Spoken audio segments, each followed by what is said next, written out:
Madame, monsieur, bonsoir. Je suis très heureuse de vous retrouver sur Monaco Info en ce vendredi 15 décembre. Tout de suite, le sommaire de votre 19h. C'est officiel depuis la semaine dernière avec la signature d'une convention entre Monaco et l'organisateur du Tour de France. La dernière étape du Tour 2024 se déroulera à Monaco.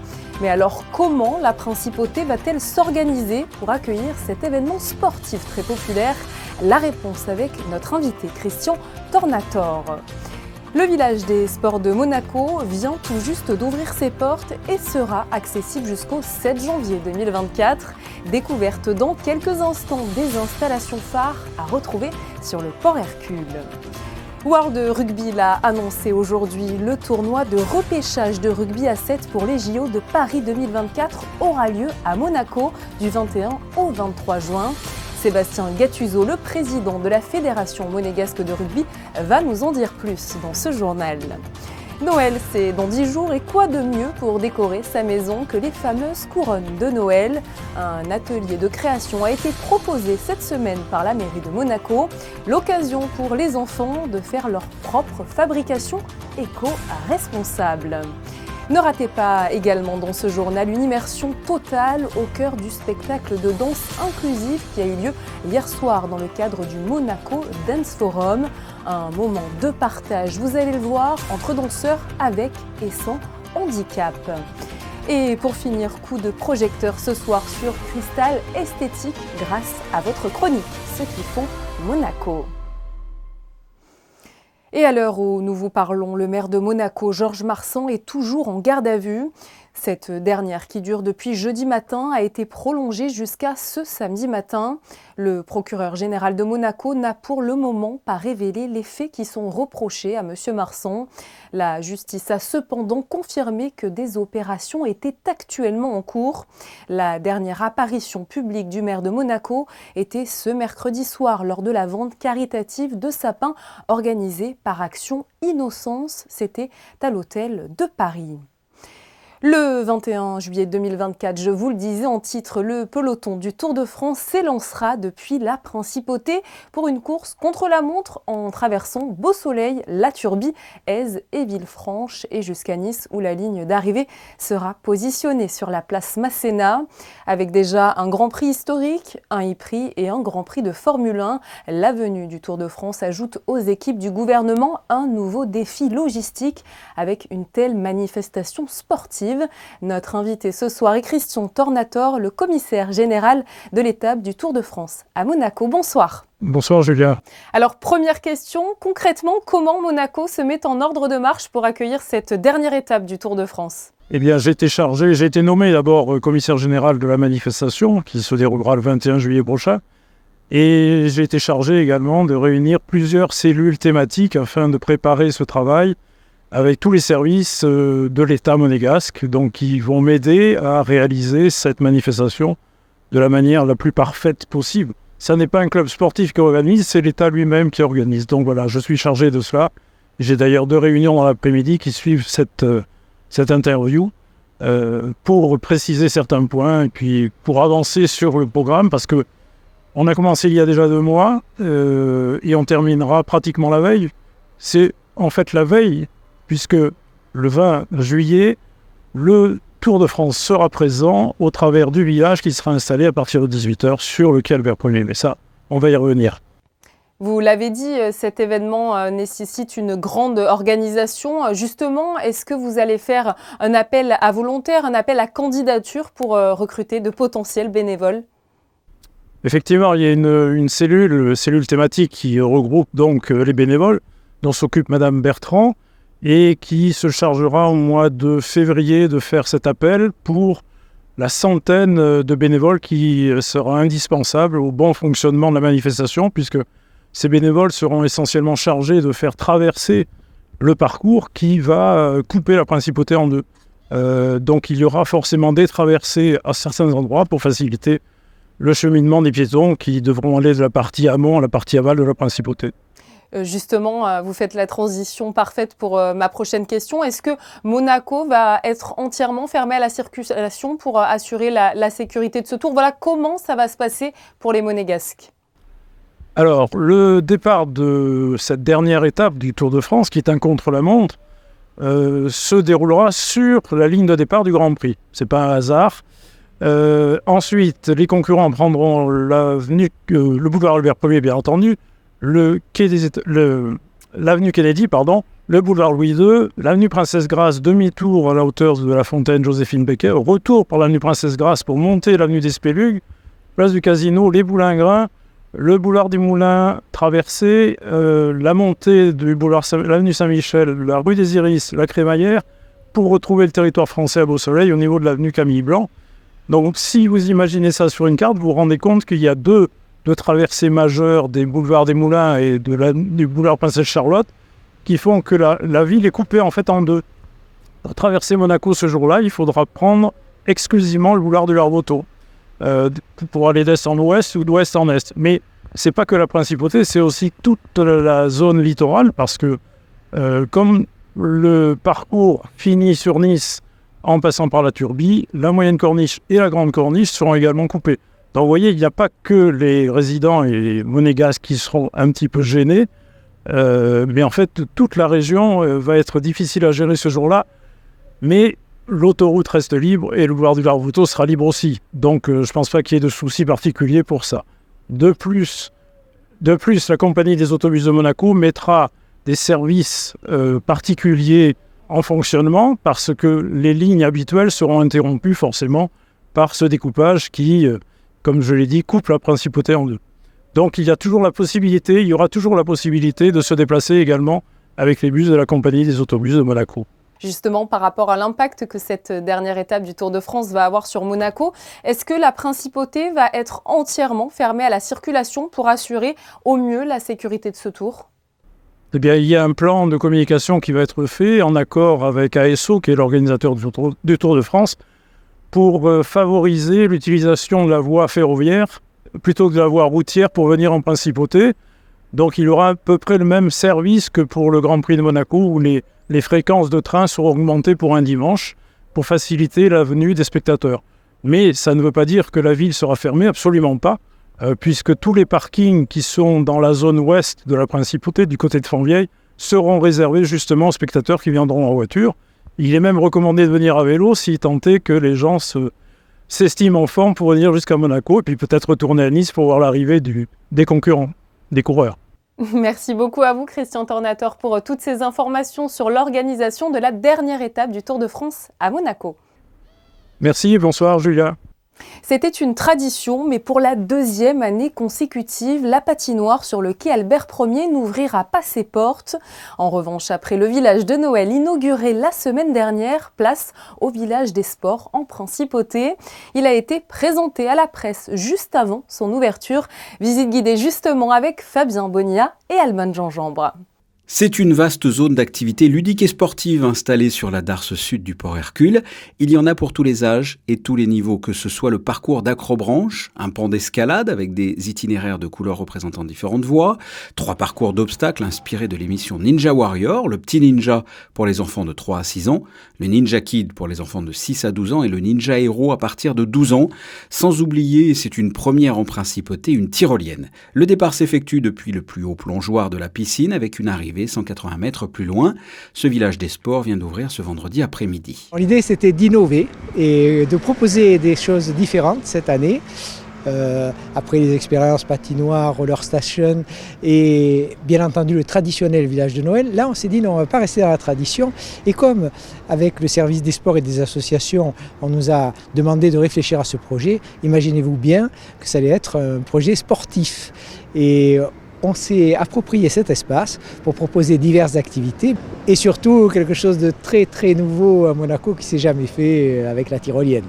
Alors la cible, je dirais, c'est vraiment les familles, puisque les activités proposées peuvent s'adresser à tout le monde. Même la plus impressionnante, entre guillemets, la tyrolienne, à partir de 6 ans, on peut très bien le faire en toute sécurité. Donc c'est un peu de changer un petit peu, d'innover et de proposer aux familles et aux gens qui seront en vacances à Monaco à la période de Noël, quelque chose qui va les surprendre. En termes de coût, il faut compter 10 € les 30 minutes pour l'acrobranche, même chose pour l'escalade ou le parcours d'obstacles, et 8 € pour une descente en tyrolienne. Il est possible d'acheter plusieurs passages pour ces activités à des tarifs dégressifs. Le village des sports restera ouvert jusqu'au 7 janvier. Le tournoi de repêchage de rugby à 7 pour les Jeux Olympiques de Paris 2024 aura donc lieu à Monaco du 21 au 23 juin. Le prestigieux rendez-vous revient au Stade Louis II, lui qui avait déjà accueilli les épreuves finales de qualification avant les Jeux de Rio 2016 et de Tokyo 2020. Alors pour nous en parler ce soir, nous recevons Sébastien Gattuso, le président de la Fédération monégasque de rugby. Bonsoir. Bonsoir Julia. Merci d'être présent sur Monaco Info pour nous parler de cette grande annonce. Monaco va accueillir le tournoi de repêchage olympique de rugby à 7 dans le cadre des JO 2024. C'est une grande nouvelle pour le sport en principauté et plus généralement pour les fans de rugby. Écoutez, tout à fait, c'est la 3e fois consécutive que nous accueillons ce tournoi de qualification des Jeux Olympiques. Pour nous, c'est un grand honneur que nous fait la Fédération internationale World Rugby de présenter et de venir à Monaco pour ce tournoi. Donc pour vous préciser un petit peu le format du tournoi, il y aura 12 équipes masculines et 12 équipes féminines. Pour les favoris, vous avez donc le Canada, l'Afrique du Sud et la Grande-Bretagne pour les garçons. Et pour les femmes, on n'a pas vraiment de favoris cette année. Voilà. Vous nous en avez parlé il y a quelques instants, mais la tenue de cet événement est la preuve finalement des excellentes relations que la Fédération monégasque de rugby entretient avec World Rugby. Tout à fait, on a vraiment de très très bonnes relations, nous sommes toujours en contact, nous allons toujours aux événements, aux réunions, on a une très très belle relation avec eux, ainsi qu'avec la Fédération française de rugby qui est venue avant la Coupe du Monde préparer la Coupe du Monde. Donc c'était pour nous beaucoup de travail pour nos bénévoles et pour nos gens qui travaillent pour la Fédération, mais à la fin ça a été une très belle réussite pour la Fédération. Et justement, en parlant du travail de tous les membres de la Fédération, j'imagine que cela sera une logistique vraiment très importante pour accueillir toutes ces équipes avec de nombreux bénévoles. Tout à fait, on parle de beaucoup de bénévoles et je lance un appel, s'il y a encore des bénévoles qui veulent venir participer à cet bel événement qui aura lieu le 21 et le 22 juin, vous êtes le bienvenu, contactez la Fédération de rugby et on vous donnera toutes les informations nécessaires pour pouvoir venir nous aider pour cet bel événement. En tout cas, une chose est sûre, on a déjà hâte d'y être car cela promet du beau spectacle déjà de par la spécificité du rugby à 7 et après une année marquée par la Coupe du Monde, il risque d'y avoir beaucoup de monde justement en principauté pour cet événement. C'est ça, on attend beaucoup de monde, il y a un très gros engouement maintenant pour le rugby. Monaco, on peut dire qu'est devenu une terre de rugby avec nos différents clubs, notre fédération, donc vraiment ça va être, je pense, un très très bel événement. Plus généralement, Sébastien Gattuso, vous l'avez dit, Monaco est une terre de rugby et on peut affirmer aujourd'hui que le rugby en principauté se porte bien. La dernière performance des INPIs à Dubaï en est finalement le parfait exemple. Oui, effectivement, nous venons de gagner le tournoi de rugby de Dubaï qui était vraiment pour nous notre gold, on va dire vraiment. On voulait vraiment le gagner, on a y travaillé pendant quelques années dessus et on vient de le gagner, mais aussi on a gagné le Melrose. C'était le plus vieux tournoi au niveau de rugby à 7, donc c'était quelque chose on voulait faire et on vient de gagner cette année 2 tournois. Donc pour les INPIs qui est rattaché à la fédération, c'est vraiment très très important pour nous. Une année 2023 riche en événements pour la Fédération et une année 2024 qui s'annonce au moins tout aussi riche pour vous. Oui, très riche, tout à fait, parce que la Fédération, il ne faut pas oublier que nous avons, nous, de notre côté, les Jeux des petits États qui se situeront en Andorre exactement. Donc pour nous, c'est quand même quelque chose de très important, c'est quelque chose qui est à notre niveau. La dernière participation de la Fédération, on était à Chypre, nous avons fait 4e. Et là, on espère vraiment pouvoir peut-être avoir une médaille cette fois-ci. Et dernière question pour vous, Sébastien Gattuso. La princesse Charlène et le prince Albert II, on le sait, sont 2 fervents supporters du ballon ovale. C'est un immense soutien que vous avez de leur part tout au long de l'année. Tout à fait. Ce sont des gens qui nous soutiennent au quotidien. Durant toute l'année et c'est grâce à eux aussi que la fédération est là aujourd'hui à ce niveau de représentation. Merci beaucoup à vous, Sébastien Gattuso, d'avoir répondu à toutes nos questions sur Monaco Info. Merci beaucoup à vous, Julia, et bonne soirée. Autre information à vous communiquer, Michel Bouquier quitte Monaco Private Label. Il aura passé 21 ans au service de la principauté dont les 14 dernières années furent dédiées justement au développement de Monaco Private Label. Créé en 2009 par le gouvernement princier, le MPL est un club international de décideurs et d'hommes d'affaires qui réunit à ce jour près de 2000 membres dans 68 pays. Et c'est Chloé Leclerc qui est désormais chargée de faire prospérer cette communauté et de contribuer ainsi au développement économique de la principauté. Bonne chance à elle, évidemment, et à toute son équipe. Les 20 ans de l'association Les Amis du Liban ont été célébrés hier soir à l'hôtel Hermitage. Plusieurs Libanais ont été conviés pour animer cette soirée dans laquelle 120 invités étaient attendus, parmi lesquels le pianiste Georges Tombe et l'animatrice Gina Amiouni. Une tombola et une vente aux enchères ont ponctué ce dîner caritatif. En 2021, l'association avait récolté pas moins de 156 000 €. Pour rappel, l'association vient en aide aux enfants du Liban et aux victimes d'abus, de négligence et de pauvreté. La mairie de Monaco organise en cette fin d'année des ateliers manuels pour les jeunes monégasques. Alors qu'ils se transformeront en chefs pâtissiers ce week-end, ils ont pu d'ores et déjà ce mercredi participer à un atelier de fabrication de couronnes de Noël. Mais attention, ce ne sont pas des couronnes comme les autres, elles sont, vous allez le voir, éco-responsables. Reportage Yannick Debever et Thomas Deus. C'est à la salle à Fabrica du parc Princesse Antoinette que s'est installée le temps d'une après-midi l'usine de création de couronnes de Noël. En 1 heure, les enfants de 6 à 10 ans ont confectionné ces objets de décoration grâce à des matériaux recyclables. Chaque mois, on a l'occasion ici dans la salle à Fabrica du parc Princesse Antoinette de proposer un atelier sur le thème de l'écologie avec des matériaux de récupération, bien souvent que les enfants prospectent dans les familles ou à l'école. Et également avec les végétaux du parc, on a l'aide des jardiniers qui récoltent des végétaux, des feuillages pour chaque atelier qui nous permettent de confectionner de jolies choses. En plus de la découverte des ressources du parc, cet atelier du programme écoludique de la mairie de Monaco vise à sensibiliser les enfants au gaspillage et au système de récupération.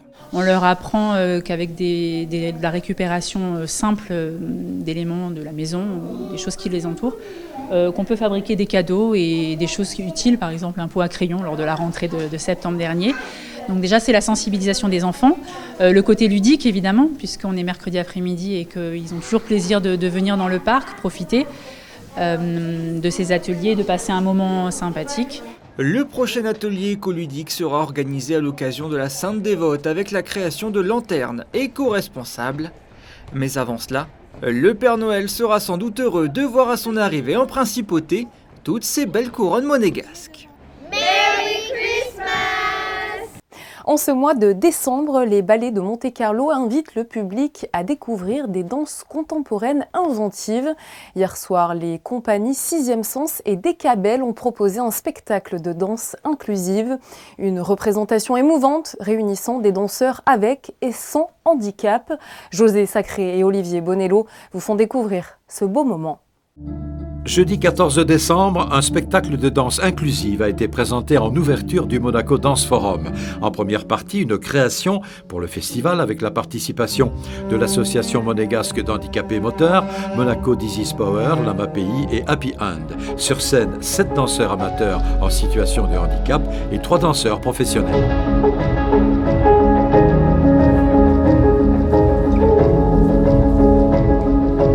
En deuxième partie, C'est beau, par les compagnies 6e Sens et Décabel, chorégraphie de Cécile Martinez et Sophie Bublian. Une belle aventure qu'on mène ensemble, Sophie et moi, afin d'ouvrir la culture, d'ouvrir l'art à nos danseurs porteurs de handicap, mais d'ouvrir cette passerelle vers l'art. C'est beau, pourquoi ? Parce que bien souvent on nous dit à la sortie de nos spectacles que c'est beau. La beauté selon Baudelaire, c'est la fragilité, le chaos, la douleur, le bizarre. Et nous on va mettre de l'envol dans tout ça.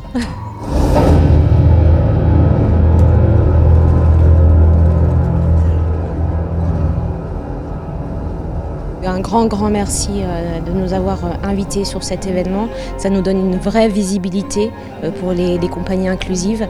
Et voilà, on a de la vraie inclusion.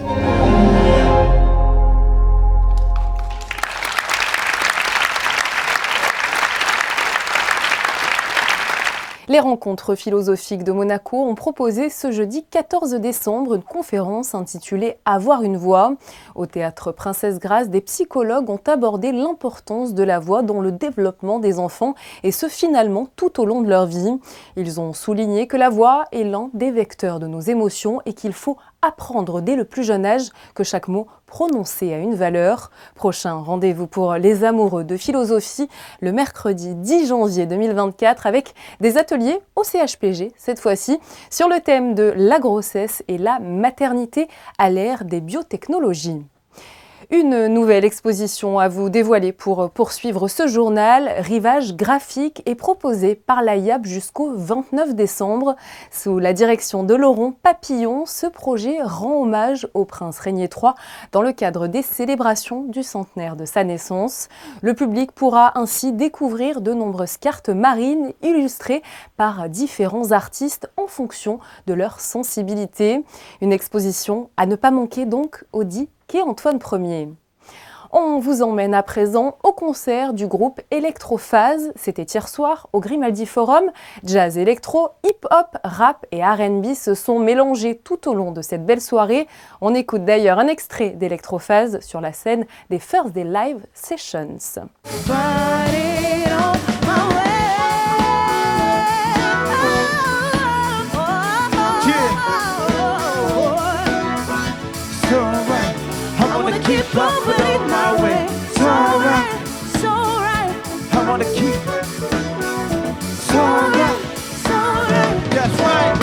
Prochain concert organisé dans le cadre des Thursday Live Sessions le 11 janvier avec le rocker Nicolas Véron-Castel au piano pour l'occasion. Ceux qui font Monaco, c'est votre chronique proposée par Christine Datomel. Et ceux qui font Monaco, ce sont aussi ceux qui vous permettent de vous faire beau à quelques jours des fêtes de fin d'année. Oui, aujourd'hui, c'est dans l'antre de la beauté que l'on se retrouve. Je vous emmène chez Cristal Esthétique, un institut qui a ouvert ses portes il y a déjà 30 ans de cela sur Fontvieille. Ici, on aime prendre soin de vous et vous chouchouter.